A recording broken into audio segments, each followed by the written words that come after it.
Why would you not go for it? Why would you not take a chance? At one point in time, you got to take a chance on you. Don't expect people to understand you. Don't expect it to make sense to anybody why you've got to do this, why you have got to go, why you leave. This is a good job. I'm going. They pay you well. I'm going. Why? I don't understand. You don't have to. I'm going for me because I've made a different kind of commitment with my life. This is something I have got to do. The beginning of being anything is the dream. The beginning of being anything, it starts with a dream. One day, somebody had the dream of being able to fly like a bird. Well, today we have airplanes. Somebody had a dream of one day going into outer space. People go to the moon and they come back. People one day had dreams of being able to travel at high speeds, all types of things. It all starts with a dream. Martin Luther King had a dream that one day all of us could unite and come together. Well, it's happening. It hasn't fully happened, but it's happening. But it started with a dream. Those dreams are available to each and every one of us. So fast forward where you are, look at yourself in 10, 15, 20 years time and ask yourself the question, is that where I want to be? And if the answer is no, then you need to find a new path. When you live for life, what do you need? You have motivation. You have the way. You have to come out, and you have to be hungry. Pain is temporary. It may last for a minute, or an hour, or a day, or even a year.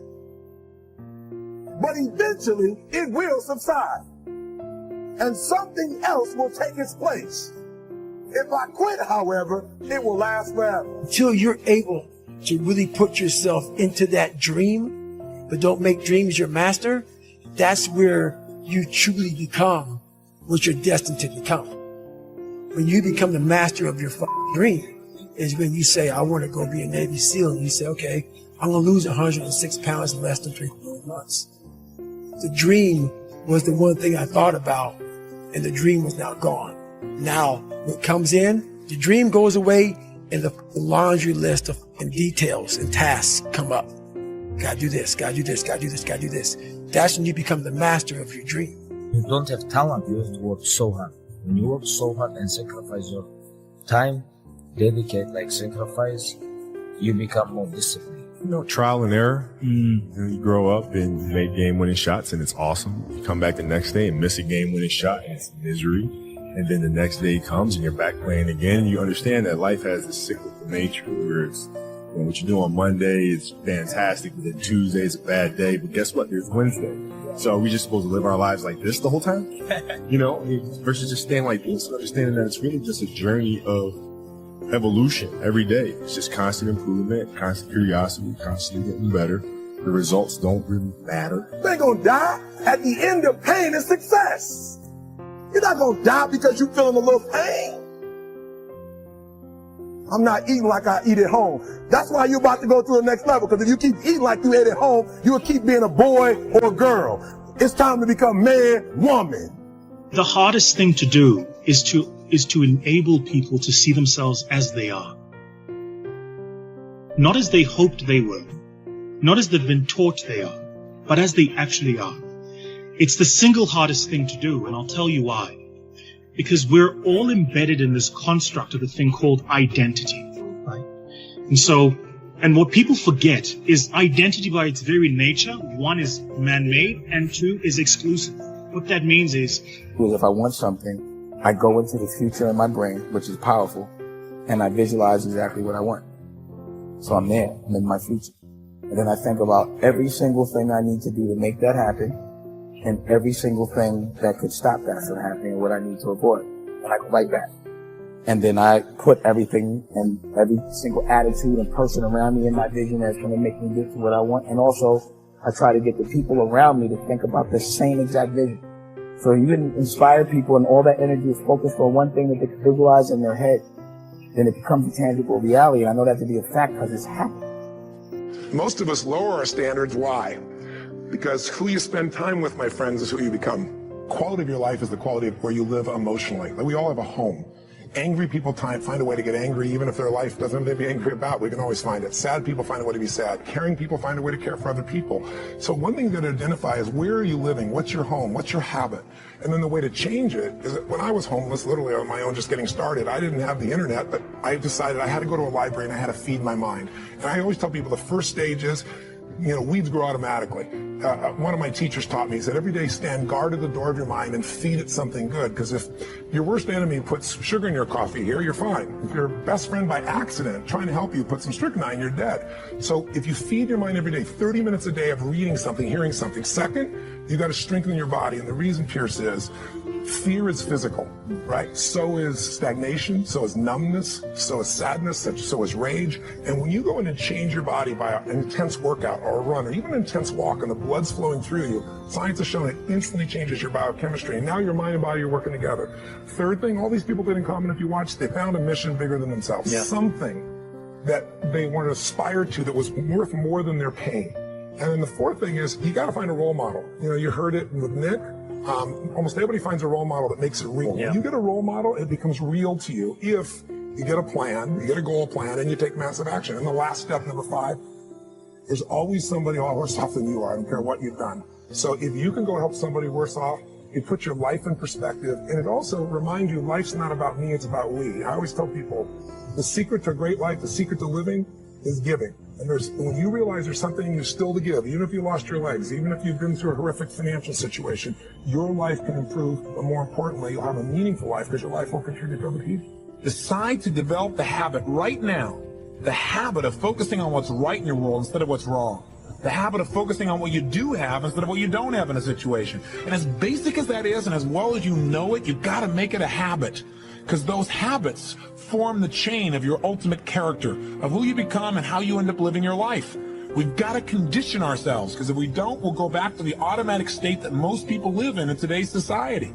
The way to develop the habit is to go on a mental diet. It's that you immediately do not allow yourself to hold a negative feeling, a negative thought for 7 straight days, day and night, even when it gets tough, even when somebody disappoints you, even when you get frustrated, even when you give your all and it still turns up lousy. Listen, if all I did was rant and rave on this tape and you didn't listen to anything else I said, but you took on this 7-day challenge, you can't believe what it'll do to your life. If you get yourself in a state of certainty that this is going to work, I'm going to find the way, and if this doesn't work, I will make the way, then you tap a lot more potential.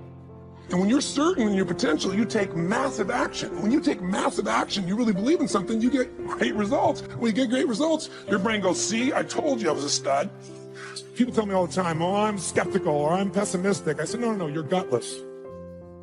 It takes no guts, it takes no courage to be a pessimist, to say it's not going to work, to try to find out what's wrong. What's wrong is always available. So is what's right. So I'm not into positive thinking, but I am into intelligence. And intelligence says, see it as it is, don't make it worse than it is. The only way it gets better is if you can see it as it is. Don't make it worse than it is. Don't try to make it so it's impossible to change. That's not true. It's not true at all. The second mandate, I think, to changing anything in your life, to leading your life, is once you see it as it is, not worse than it is, then you got to see it better than it is. Because that's the thing that's missing for most relationships. There's no vision. I mean, without a vision, people what? Perish. And when a relationship has no vision for greater than where they are, that relationship is going downhill, if not destroyed. I believe that every relationship, every part of life, every part of a human being needs a compelling future. If the future's not more compelling than today could be tough, but if the future's compelling, we can get there. So just to remind you, first thing you got to do is feed and strengthen that mind. Read, listen, feed the mind, take control of that focus, stand guard at what other people are saying, focus on what it is you're here to give, what you can control, what you can make happen. Number 2, feed and strengthen that body. Remember, fear, uncertainty, they're physical experiences. So the best way to deal with something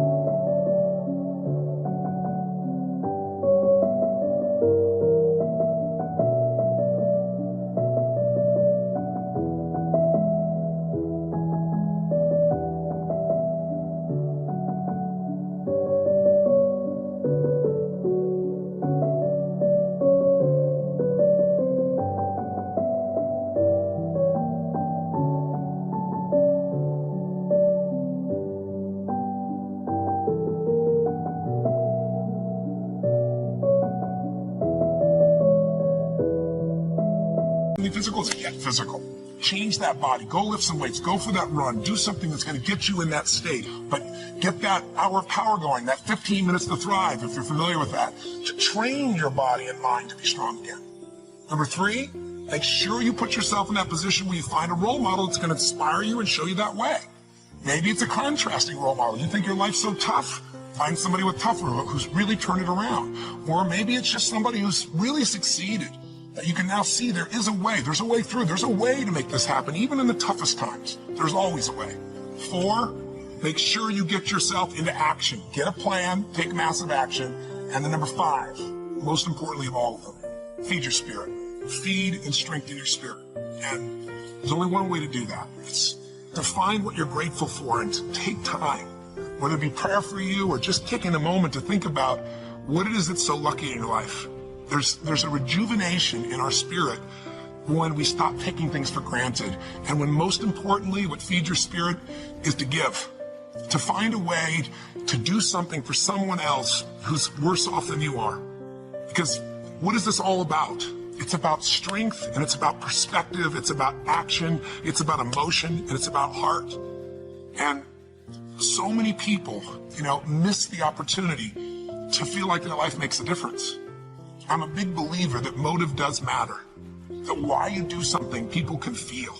That people may be skeptical, they may have their judgments or their fears because they've been through so much. But in my experience, ultimately, why you're doing something, people feel. And if you're doing this because some part of you knows that you're here in life not just to get, but to give, then there's a spark that happens in other people because they feel the genuineness of that. And there's a spark that happens in you because it reminds you what you're made for. You know why kids love athletes?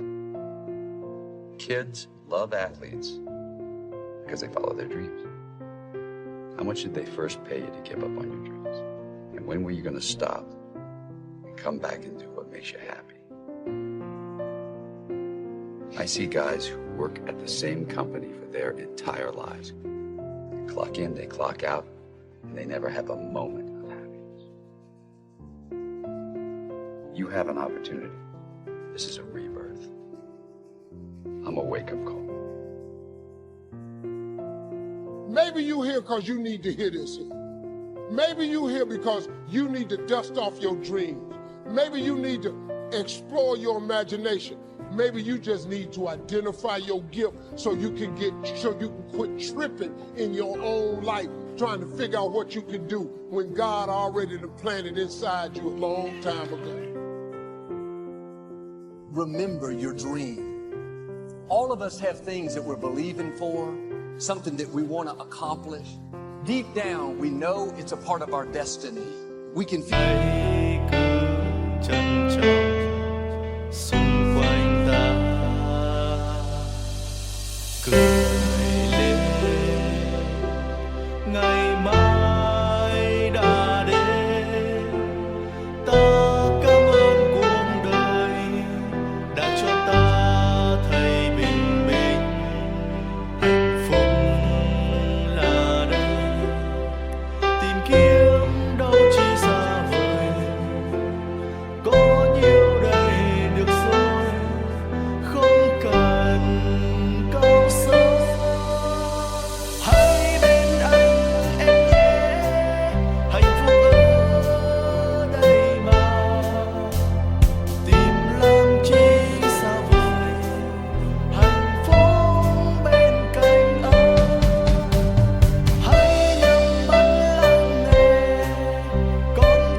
so strongly, but then we hit some setbacks.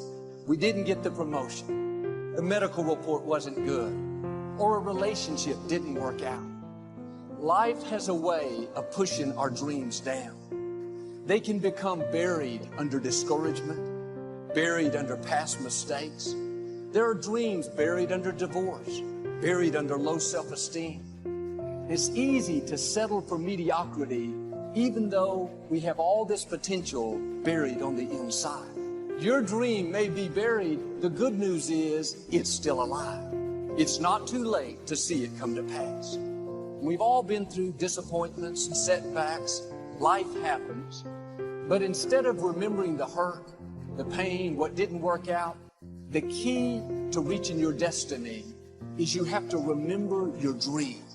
Imagine, if you will, being on your deathbed and standing around your bed, the ghosts of the dreams, the ideas, the abilities, the gifts given to you by life, but you, for whatever reason, you never pursued those dreams. You never used those gifts. You never used those talents and those abilities. You never wrote that book. We never heard from your leadership. And there they are standing around your bed, looking at you with large, angry eyes, saying, we came to you. And only you could have given us life. And now we must die with you forever. And the question becomes, if you died today, what dreams, what ideas, what abilities, what gifts, what talents would die with you? Maybe that's why one woman said, oh God, to reach the point of death, only to realize that you've never lived.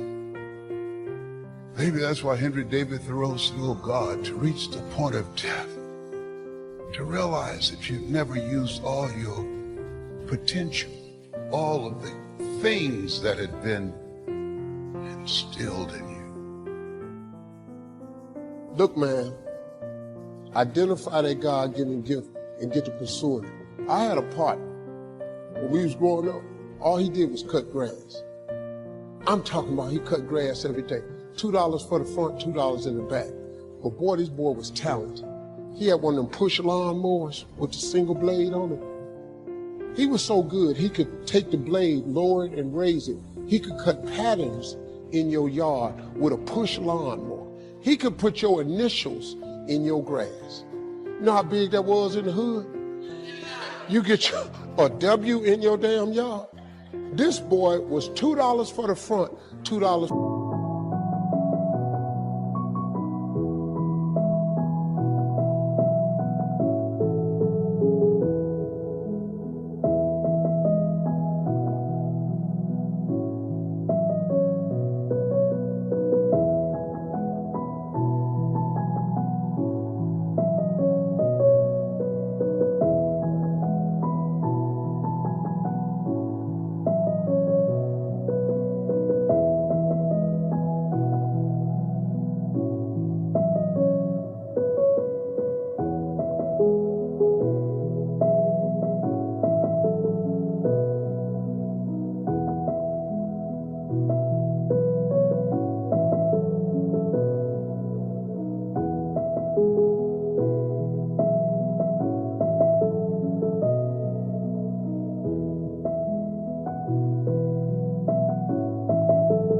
For the back.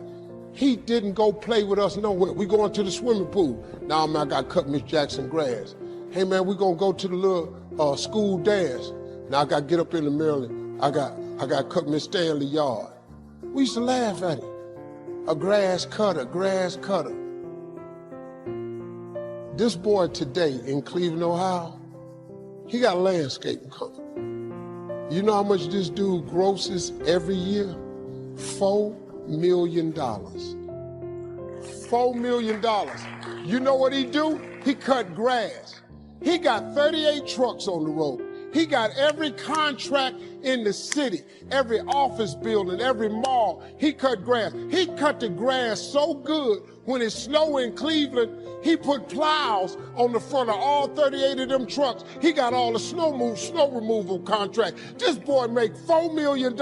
You know what he do? He cut grass. He cut grass.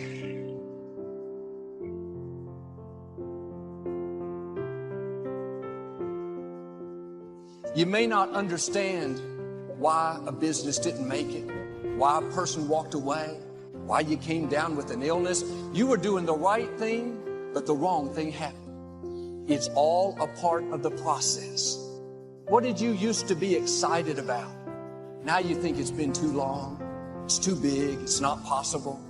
You don't think you could write the book, finish school, see a marriage restored, start the business. No, get your passion back. You have not missed your opportunity. You have not had too many bad breaks.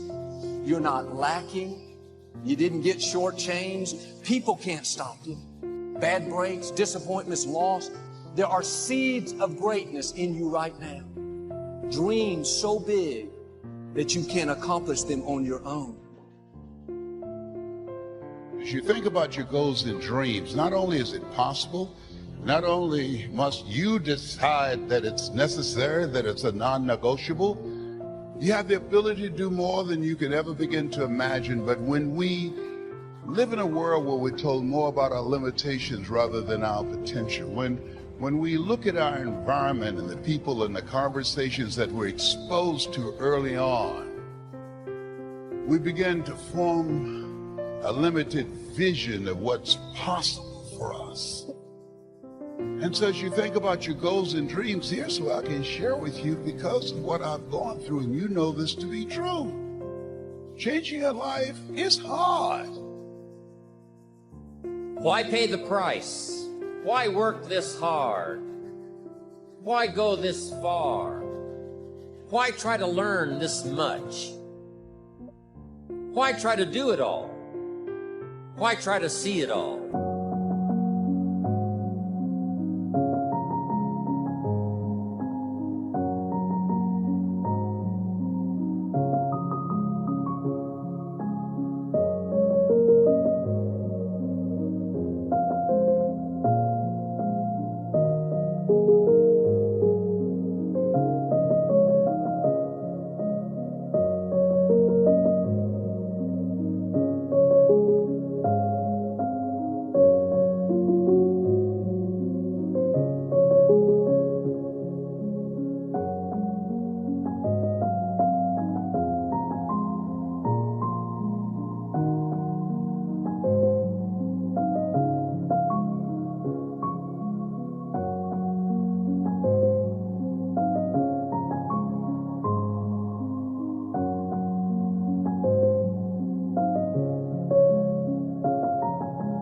Why try to have it all? Why do it? Why learn it? Why study? Why put yourself out? Why try to take on this much responsibility? Why develop yourself to the full? Why try to become all that you can possibly become? Why try to earn as much as you can earn, share as much as you can share? Develop every skill you possibly can, see every human you possibly can, go to every class you possibly can, touch everybody you possibly can. Why do that much? Why go that far? Why share that much? Why give that much away? Why try to see everything? Why try to do everything? Why try to become everything? That's a good question, why?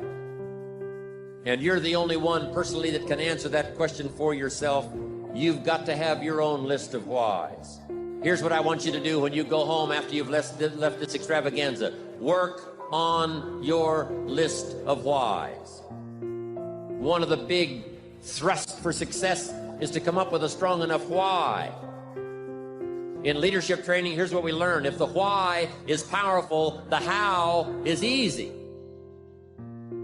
But if the why isn't strong, if your goals aren't powerful, if the vision isn't clear, the old prophet said, without a vision we die, without a vision we perish, without a dream we're nothing. From the movie The Professionals, I listened to Bill Heron give his testimony yesterday. From the movie The Professionals, it said, we joined because we believed. We stayed because we were committed. We left because we were disillusioned.